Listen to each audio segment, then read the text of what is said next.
Welcome to Samba Samba. Enjoy the video. You start by powering down equipment and unplugging the coax, safety first.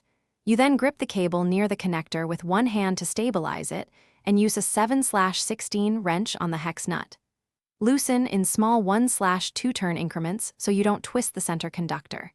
If the connector spins with the cable, hold the cable jacket close to the ferrule to prevent cable strain. Once the nut moves freely, back it off and set the connector aside for inspection. Once the connector is off, inspect the ferrule, sleeve, and center conductor. You want at least 3/8 inch of straight, clean center conductor. Trim a damaged tip about 1/4 inch back and restrip precisely to avoid nicking.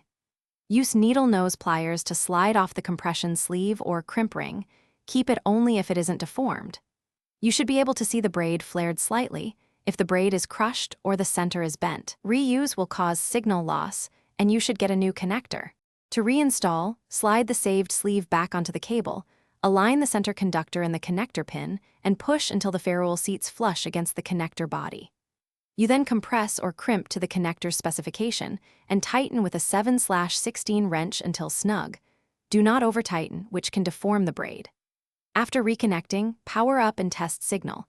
If you get intermittent noise or loss, give the nut a quarter turn, and if problems remain, replace the connector. Thanks for watching. Consider subscribing if we helped you.